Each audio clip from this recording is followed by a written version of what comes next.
we're still looking at the issue about the ultimatum given by the coalition of northern groups, asking the federal government to resign this decision to suspend the Ruga settlement initiative scheme.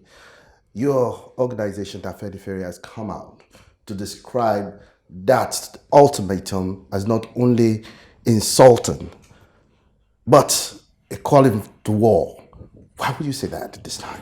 Well, clearly, first thing is that there's some so-called fellow Nigerians who equate cows with human beings is very offensive. To say, oh, if you not allow our cows to move freely in your area, your human beings will not be able to move freely in the north. It's repugnant. And it flows from the assaults that are visited on the rest of the country by a group in this country. Even when you look at the whole idea of Ruga flows from that kind of impunity. Because Ruga is another word for cow settlement. How you will take in a multi-ethnic nation like Nigeria, take a concept in language of one of the section and impose it on the rest of the country. Could Obasanjo have brought a concept in Yoruba into the agriculture ministry and implemented over Nigeria? Will our friends not accept? Would Jonathan have brought a concept in the John language and imposed on Nigeria? Would they accept? And it didn't start today. The Federal Ministry of Agriculture had the program they call Fadama today. Fadama means irrigation in Hausa language. People kept quiet. But now it's becoming too much. And when you look at this, take the list of agriculture ministers in this country over the years and look at who have come from each section. Minus additional and possibly I would say in Second Republic. From one section, we cannot run a country like that.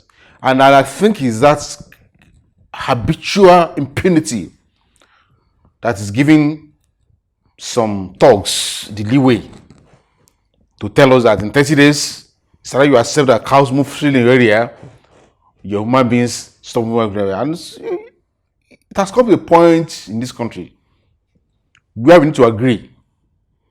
If we want to live together, it should be on the basis of mutual respect, on the basis of federalism, for every section to live their cultural norms.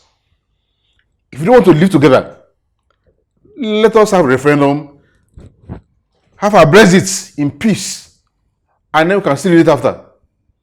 We can have consulate offices across, exchange programs, be friendly. Let it not be on the basis of war that these elements are calling for.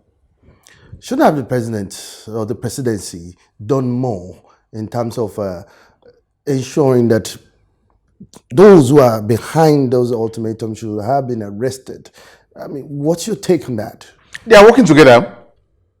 Is it an accident that was very day the federal government announced so-called suspension that they issued the ultimatum? They are working together.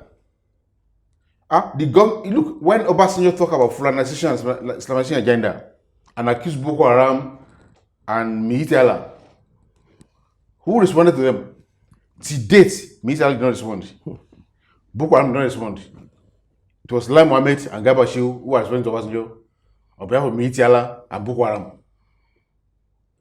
We had a situation where Garba Shehu was telling us that Miiti, that in 2015, that the global terror index described as the fourth deadliest terror group in the world. Garba Shehu was equating that with Afenifere or Hanese. So the agenda is clear. It's those who are living denial that will not agree with General Tiwa at this stage that there is complicity in what is going on. And that's why Afenifere has, last year, we called on Mr. President that you cannot be president of Nigeria and be grand patron of Miiti. There's conflict of interest. And that's what we are seeing. That today, you do not know the difference between the Nigerian presidency and the presidency of Miiti or coalition of northern groups. You raised an alarm about the fact that the federal government was plotting to repeal the Land Use Act, which conferred the power to control lands in the states and the government. Should Nigerians be concerned? Yeah, clearly we have to be concerned because when you look at it, when you look at the memo from the chief of staff to the Minister of Agric, they never talk about suspending Ruga. All they said that they are suspending the unilateral implementation by the Agric Ministry, which is not in conformity with National Livestock Program. Now, we are aware that Niger State alone has 70,000 square kilometers land. Netherlands is the fourth largest exporter of agriculture in the world. The entire Netherlands is not of Niger State.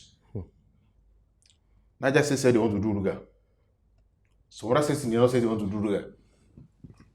But Trump said they're suspending it because Southern states, mostly Southern states and Midwest, are saying no. It shows clearly that the whole agenda is not about cattle, it's about taking land from other people. And the land used today remains a brick wall in that agenda. And we should not forget our recent history. When you go to many people have forgotten today that Hausa land, Anga, Birom, Ilorin were never Fulani territories. If you go to the entire north today, there was not one city or one town that the Fulani built. They came to their jihad, 1804 started taking over land. They took over Hausa land first. They killed their kings. Surreptitiously, under the guise of introducing pure Islam, took over the Hausa land. They finished the Hausas. They are moving to Kanuri land. Kanuri said no. Islam, we knew Islam for you. That today, people don't know that the old Boko Haram insurgency in the north is still the resumption of the jihad against the Kanuris. The resistance of them, that they're still planning or still want to take over those territories. When the Kanuri said go back, they moved to Loni. They took over Loni, a Yoruba town, now under an emir. In the whole of the north today, it's only the emir of Anka in Safara. That's a non-Fulani emir. That's Hausa. They were coming to the heart of Yorubaland before Yoruba warriors made them in Shobo and stopped them. And then there was a famous statement that they are coming to dig the Quran to the sea. Now, recently, you have seen images of cows around the sea in Lagos. Can cow drink sea water? It's a statement they are making. And so, this Ruga project is to take away lands from people in the south, in the middle belt, and turn Nigeria virtually to a Fulani country. Don't forget that the president has been talking about local government autonomy. It's not about this agenda. So that by the time they have those local governments, they have autonomy, they will try to control. And more importantly, what that would mean is that when you have elections in this country, the constitution says that, you need to spread across the country. Once we have Rugas across the south and the if you have a Fulani candidate or 2/3 is not a problem. Because they will register thousands, millions of Fulanis, bring around the world, put them all the Rugas. But you see that if you have Ruga in those states, those who will vote in Rugas will be more than the region of those states when you have elections. So that is why this Ruga project is about internal colonialism. And that's why we are resisting it. For us in Yorubaland, we have said it loud and clear that no governor in Yorubaland should give an inch of our land for any Ruga settlements. Now, beyond your call for Yorubas or the Southerners to defend their ancestral lands, yes, one of the major concerns is that there seems to be small proliferation of arms in the north. How will the Yorubas defend their ancestral lands with this kind of threat? Well, they can. Yes, there are so many weapons in the hands of the north today. Even their highest men, they go about with AK-47. Exactly. If you are spoken with someone who they are kidnapped, they will tell you that they open brand new AK-47 from packs easily, unlicensed. Yet, the federal government is not disarming them. They wanted to disarm those who legally registered arms. So, but like I said, when they were bringing their jihad, we told their weapons and our warriors made them in Shogo and they pushed them back. They will never overrun Yoruba. It's not possible. We may not have, the federal government may not allow us to carry arms, but we have all our traditional technology for the protection of our people, which we have all done over the years and which we continue to do. And that's what we are calling people to do. And which was why we are also very happy that the Nobel laureates, Professor Yinka and Afenifere, met on July 4 and they issued a statement which can only come from men of courage. Men who understand that man dies in him who keeps silent in the face of oppression and tyranny. So, when you heard the Oni and the Yinka speaking, you should know that the Yoruba spirit is alive. And anybody who thinks they can run over us, conquer us, or subdue us is joking. Many of the so-called Fulani headsmen are not even Nigerians, according to some of the reports and research that we've had. And one begins to wonder why there has been an institutional failure in this regard, as regards mechanism to prevent and stop illegal immigrants in the country. I mean, have you given that a thought? No, they cannot stop. They can't stop. The government we have in Nigeria today cannot stop them. Because an agenda. It is the suzerainty of Fulani that we are witnessing in Nigeria today. Don't forget, for Olusegun Obasanjo to come to the conclusion that there's a Fulani agenda. Don't forget that part of the hatred Obasanjo had in Yorubaland before was it's Pro-North, he's their boy. But for him to come to that conclusion that this agenda is going on. So, I mean, what's going on is very clear. When Erufai came out to say that he paid money to foreign Fulani to stop killings in Kaduna, you knew what was going on. When you were having a APC or having campaign in Kano and governors came from the Niger Republic to attend the rally, what do you think you are doing? So, for the Fulanis, a Fulani in Nigeria has a stronger sense of belonging with a Fulani in the Niger Republic than an Edo man, or a Yoruba man, or a Ijo man. Their kinship is stronger than that. Fulanis, they have no borders. Don't forget that there was war in Central African Republic in 2015 when 6% Fulani wanted to lord over the rest of the country, forcing their lands, taking their territory, the way they are doing here now. And there was a war there in which the rest of the country rose against them, killed their cows, killed those who had many. 80% of them had to flee from Central African Republic. A lot of them are in Nigeria today. So, for them, for the Fulanis, Southern Nigeria is just, for them, Nigeria is just their northern soil and southern votes. And like this coalition that you two are saying, they believe that they value their cows more than us. Don't forget that there was this lady, a rep, who said on the floor of the rep that Fulani value their cows more than themselves. So who are we? So that is what's going on. The Fulani agenda against Nigeria is strong. And if that's not so, and Obasanjo will not come to that conclusion and say it openly. You made a statement recently that government must begin to enforce law and order, make sure that no group of people act with impunity against the other. Yes. Why will you assert this fact at this point in time? Does it mean that the government's security architecture has totally failed in this regard? I go back to Tiwadajuma again. When a former chief of defense staff of this country, former defense minister, comes out to tell you that, look, if you depend on the current security architecture of Nigeria to protect you, you will die one by one. That's a very strong statement coming from him. And I'll tell you a story. Last week, we had a meeting in Akure, and a professor came there.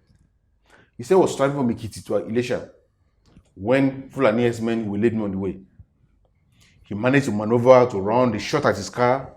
He ran from the. Then when he got to the next police station, he stopped. Sorry, have you complaints? Have you complained? Have you complained? He was panting. What is it? Here, what is it? I was almost abducted now. Yes. We have the happen so place. It was Fulani men. Sorry, you cannot report here. You have to go to the next station. He said he moved. He got to the next station. He said Fulani. No. You shall go to the last station. He said he got to almost 6 stations. They will not take his statements. About 5 years ago, a son of Chief Mkabela came to me. Uncle, help me talk to the governor of Ondo State. I want to do agriculture.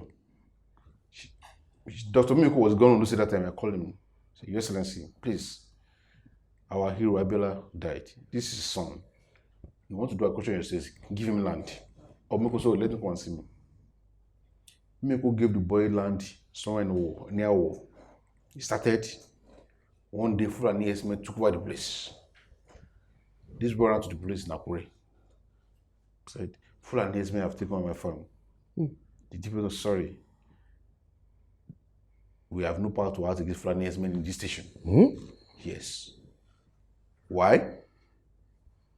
Because the commander-in-chief is also their grand patron. So, the security forces, they are hamstrung. You cannot begin to say that you are acting against terror activities of a group who has the president as their commander-in-chief. It's not possible.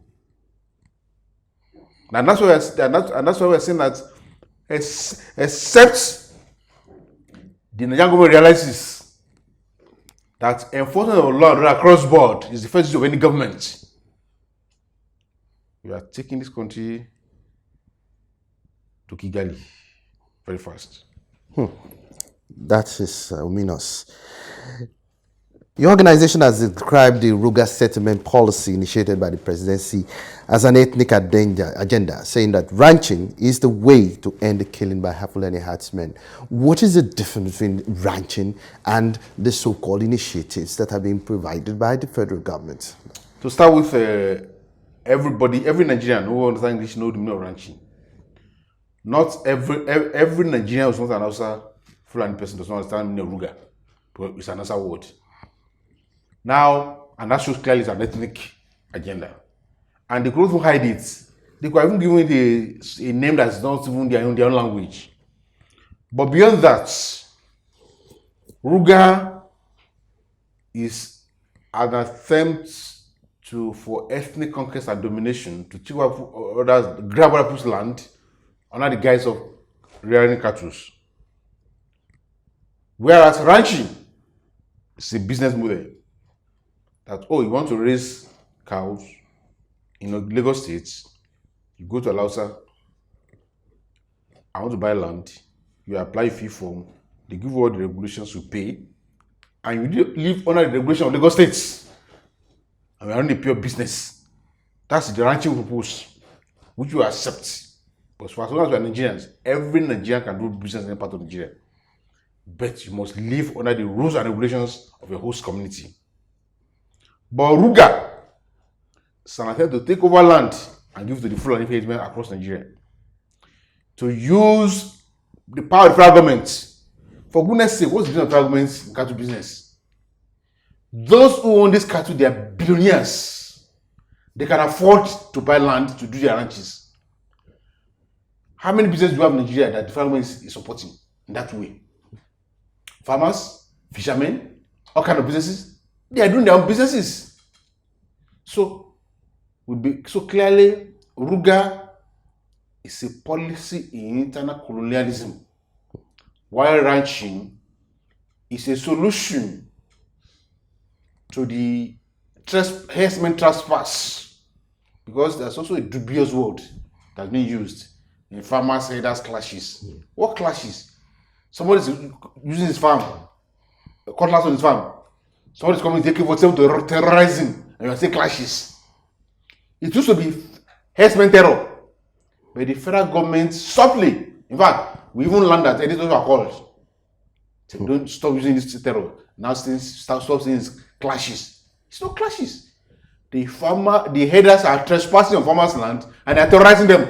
That's the right word. How is that a clash? They now present it as if it's two fighting. If it's two fighting, why is it that why is we're not siding farmers? Why is it that headers they're always siding?